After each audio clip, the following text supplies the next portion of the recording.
ከጥቂት ወራት በፊት ከዳንጎቴ ጋር የነበረን ስምምነት የዳንጎቴ ሲሚንቶን ተጨማሪ ላይን የመጨመርና ምርቱን ማሳደግ አንዱ ኮር የኢንቨስትመንት አንጓ ሲሆን ሁለተኛው ደግሞ በጎዴ የ3 ሚሊዮን ቶን ማዳበሪያ ፋብሪካ መገንባት ነው።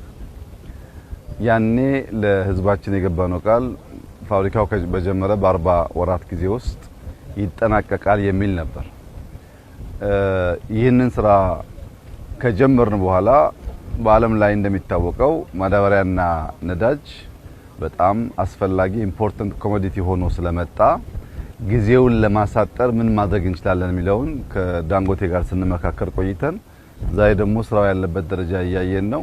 በተቻለ መጠን ከ40 ወር ባነሰ ጊዜ ውስጥ ፕሮጀክቱን ጨርሰን ለኛም ገበያ ከኛ የሚተርፍ ካለም ለውጭ ገበያ ለመጠቀም ጥሩ ተስማምተናል። ስራው ያኔ መተን ስናይ ያው ሐሳብ ነበር። ዛሬ እንደምታዩት ስራው ተጀምሯል። ከ3 ወር በኋላ ቢበዛ 4 ወር በኋላ እንመለሳለን። ከ4 ወር በኋላ ስንመጣ አብዛኛው መኖሪያ ቤት ግንባታ ይጠናቀቃል። ለ5000 ሰው የሚሆን መኖሪያ ቤት ግንባታ ትንሽዬ መንደር ነው የሚሰራው። መስከረም ላይ እሱ ሙሉ በሙሉ ተጠናቆ ስራ ይጀምራል የሚል እምነት አለ። ውሃውን ካለበት ወደዚህ የማምጣት ስራ ከፍተኛ ቦታዎችን ዝቅ የማድረግ ዝቅተኛ ቦታዎችን የመሙላትና ለፕላንቱ የማዘጋጀት ስራ የተሰራ ነው ያለው። በርካታ ሪሶርስ ተገዝቶ እየመጣ ነው ያለው እና ባጠረ ጊዜ ውስጥ የማዳበሪያ ፋብሪካውን አጠናቀን የኢትዮጵያን አንዱን ቁልፍ ችግር እንፈታለን የሚል እምነት አለ።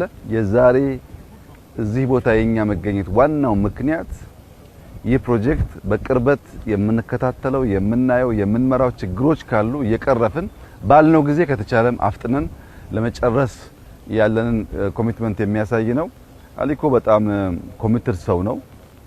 በገባው ቃል መሰረት ገንዘቡን፣ ጊዜውን፣ ሙያተኞች አፍስሷል። የቅርብ ክትትልና ድጋፍ አድርገን በማሳካት ኢትዮጵያ ውስጥ ያለውን ዋነኛውን ችግር እንፈታለን የሚል እምነት አለኝ። በጣም ደስ የሚል ስራን ያየ ነው።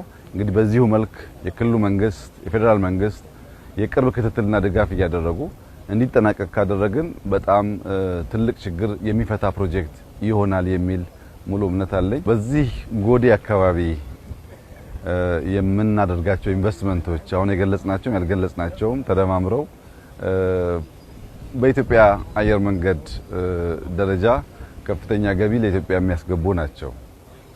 ቀላል ኢንቨስትመንት አይደለም። ዳንጎቴ ብቻ ከ3 ቢሊዮን ዶላር በላይ ነው እዚህ ቦታ የሚያፈሰው። የቻይናዎቹ ኢንቨስትመንት አለ እና በጣም ትልቅ የሀገርን መልክ፣ ቁመና፣ ኢኮኖሚክ አቅም የሚቀይር ነገር ነው። በምግብ ራስን መቻል ዋነኛ አጀንዳችን ነው። በምግብ ራስን ለመቻል መሬት ያስፈልጋል አለን፣ ውሃ ያስፈልጋል አለን፣ ሰው ያስፈልጋል አለን። ምርጥ ዘርና ፈርቲላይዘር ላይ እየሰራን ያለነው እነዚህን ካሟላን ለኛ ብቻ ሳይሆን ለሌሎች የሚተርፍ ነገር ማድረግ ይቻላል ማለት ነው። ይሄ ቦታ እንደምታዩት በጣም የተመቸ መስክ ነው፣ የተመቸ ሜዳ ነው። ሶማሌ ክልል አፈሩ ታርሶ አያውቅም፣ ውሃው አለ። ይሄንን ወደ ኢሪጌሽን ወደ ድሪፕ ኢሪጌሽን ሲስተም ብናስገባ ሶማሌ ብቻ የምናርሰው ለብዙ ሊተርፍ ይችላልና ስራ ይፈልጋል፣ ሀብት ይፈልጋል፣ ጊዜ ይፈልጋል።